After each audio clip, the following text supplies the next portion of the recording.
Bienvenue sur notre chaîne YouTube pour la suite du cours de pisciculture intégrée. Donc depuis un certain temps, nous avons commencé à parler de la riziculture.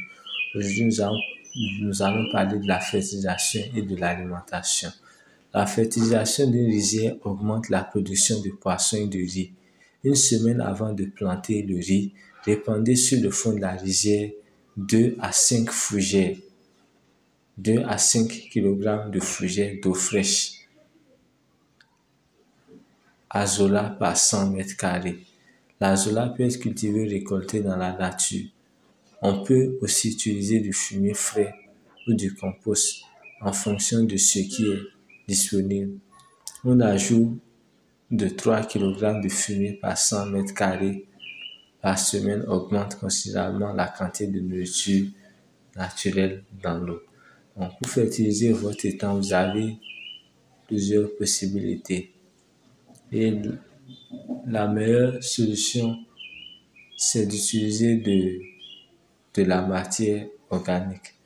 Donc, vous pouvez utiliser du fumier frais ou du compost en fonction de ce qui est disponible dans votre étang. Ou soit utiliser des plantes qui se décomposent rapidement pour pouvoir fertiliser votre rizière. Ce qui est sûr, si vous fertilisez votre rizière, il y aura beaucoup plus de nutriments pour d'abord le riz et pour les algues, pour le phytoplancton, ce qui sera bénéfique pour la production du poisson et pour la production du riz. Donc, selon les milieux, vous allez appliquer la densité correspondante. Il est recommandé de nourrir les poissons de partir de la moitié de la période de culture du riz, car à ce stade, les plants de riz auront assez poussé pour empêcher la lumière solaire de pénétrer dans l'eau. L'alimentation ne se fait généralement que là où on a lâché beaucoup de poissons, plus de 50 poissons par mètre carré, et elle augmente le rendement. Donc, si on veut nourrir les poissons dans une rizière, le mieux c'est d'attendre la moitié de la période de la culture du riz. Parce qu'à ce temps, les plants de riz auront déjà commencé par pousser et ils auront une taille permettant d'empêcher beaucoup de lumière solaire de pénétrer dans l'eau. L'alimentation se fait généralement que là où on a lâché beaucoup de poissons, elle augmente le rendement. On peut donner aux poissons de la paille de riz ou des graines de colza. Les vers de terre sont aussi une source de nourriture pour les poissons. On les ramasse dans la rizière pendant la saison des pluies. On peut élever les vers de terre dans le fumier animal ou le compost. On peut attraper les poissons dans une semaine avant la récolte du riz en faisant baisser doucement le niveau de l'eau dans la rizière de façon que les poissons nagent dans le refuge. Donc, lorsqu'on a une rizière, le mieux c'est d'utiliser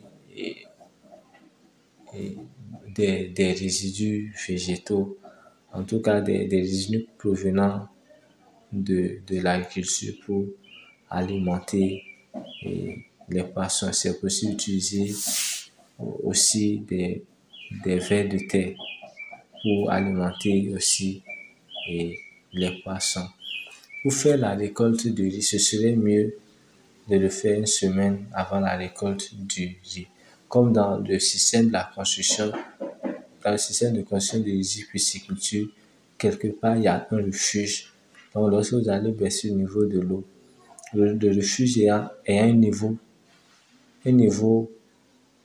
étant plus profond que les autres parties de la rizière, lorsque l'eau va baisser, tous les poissons vont venir se retrouver au niveau du refuge et vous allez pouvoir les récoltés. Si les poissons ne sont pas assez gros pour être mangés et vendus, on les laissera dans la rizière après la récolte du riz. Selon la quantité des poissons, on peut soit les garder dans le feu, soit inonder à nouveau une partie de la rizière.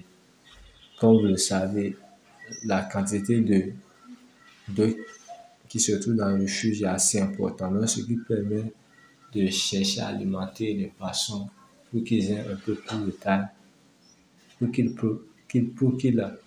se développent encore un peu plus.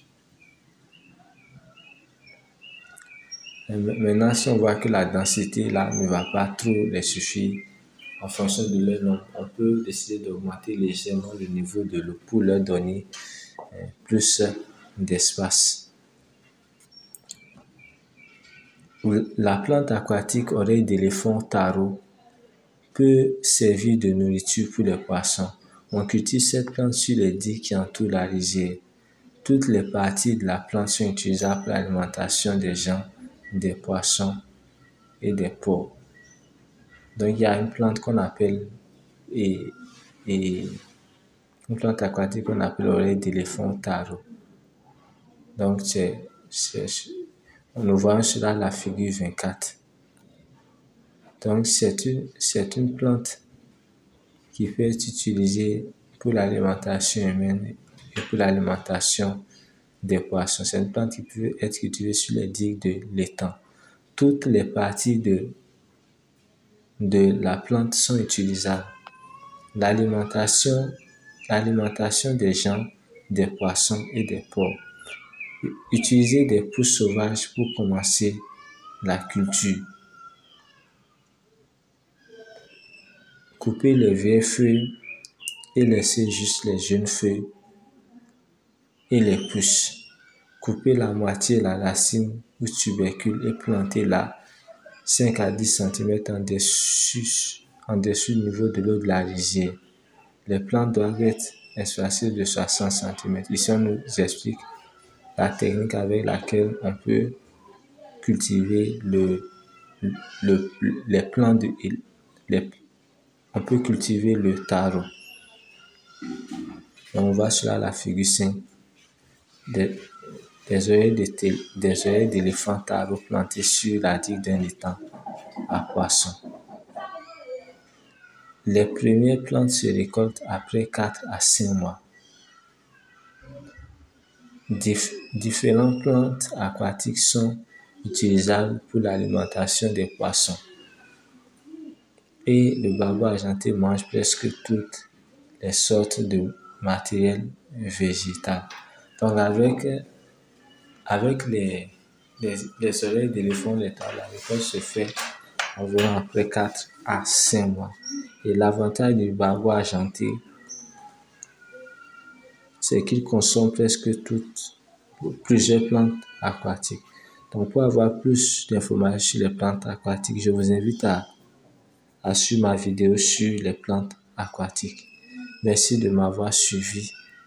À la prochaine pour une nouvelle vidéo où nous allons parler du rendement des poissons dans le cas de la riziculture.